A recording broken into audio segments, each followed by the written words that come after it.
শুভ সকাল বন্ধুরা, সবাই কেমন আছো? আশা করি সবাই ভালো আছো, সুস্থ আছো। আসামের ছোট্ট গ্রাম থেকে আমি সুস্মিতা, আমার ছোট্ট পরিবারে তোমাদের সকলকে অনেক অনেক স্বাগত। তো তোমাদেরকে আগের ভিডিওতে আমি বলেছিলাম আমাদের বাড়িতে শ্রাদ্ধ, কারণ ঠাম্মা মারা গেছে, তো তার জন্য আজকে প্রায় 16 দিন পর ঠাম্মার শ্রাদ্ধর নিয়মটা হচ্ছে।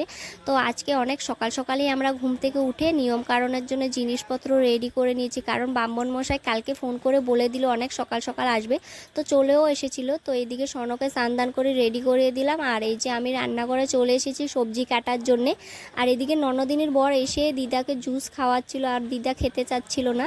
আর এদিকে ননদিনী জুস আর সিঙ্গারা বেড়ে নিচ্ছে সবাইকে দেওয়ার জন্যে। আর এই যে দেখো মা রান্না করছে দুপুরবেলার জন্যে, কারণ দুপুরবেলা অনেক লোকজন আসবে, তো তার জন্য রান্না করছে মা। আর আমি সব কিছু রেডি করে দিয়েছি, আমি আর ননদিনী মিলে। আর এই যে দেখো একটু বামন মশাইকে চা করে দিলাম, কারণ অনেক সকাল সকাল এসেছিল, কিছুই খায়নি, তো তার জন্য চা করে দিয়েছিলাম। আর এই যে দেখো রান্নাঘরের থেকে বেরিয়েছিলাম, আর এতটা গরম কি বলবো, বাইরে আকাশের দিকে তাকানোই যাচ্ছে না, একদম ভীষণ গরম কি বলবো। মনে হচ্ছে কাপড় টাপড় শুকোতে দিলে রোদ্রতে একদম পুড়ে ছাই হয়ে যাবে। তো এদিকে দেখো এই যে একটা নারকেলের ডুগা, তারপর দিয়ে এটা হচ্ছে ঘর বানানো হয়, তারপর ঘরের ভিতরে সব নিয়মকানুন করতে হয়। এই যে ঠাম্মার ফটোটা ফুল দিয়ে সাজিয়ে নিচ্ছে, কারণ মালা আনতে ভুলে গিয়েছিল বাবা, তো তার জন্য ব্রাহ্মণ মশাই বললো ফুল দিয়ে সাজিয়ে যাও।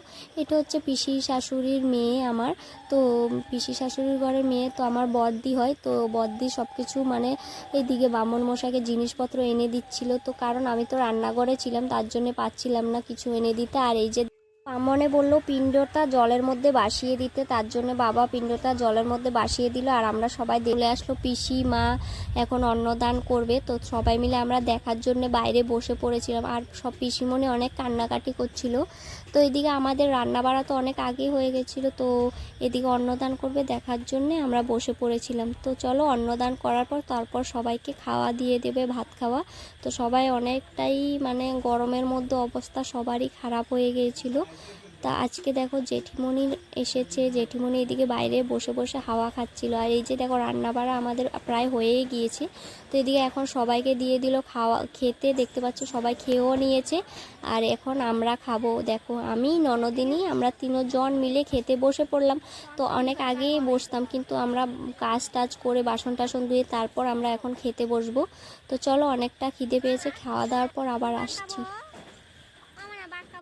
আর এখন বাজে সন্ধ্যা 6:30, আর আজকে আমাদের বাড়িতে কীর্তন দিবে, তো তার জন্য আমি সব কিছু রেডি করিয়ে দিলাম। আর এদিকে আমি এখন ঘরে ঢুকে পড়েছি, আর কারণ ঘরে মা আমার জন্য নাইটি এনে রেখে দিয়েছে, কারণ আমি মাকে বলেছিলাম আমি তো কাপড় বেশি শাড়ি বেশি পরি না, তার জন্য মাকে বললাম আমাকে শাড়ি কিনে দিতে হবে না, নাইটি একটা আমাকে এনে দাও। তো আর নাইটি এনে দিয়েছিল, আর আমি দেখি না, এখনই মাত্র দেখছি নাইটিটা, তো এখন শোকেসে রেখে দিলাম। চলো কীর্তনের কিছু তোমাদেরকে ভিডিও দেখাই।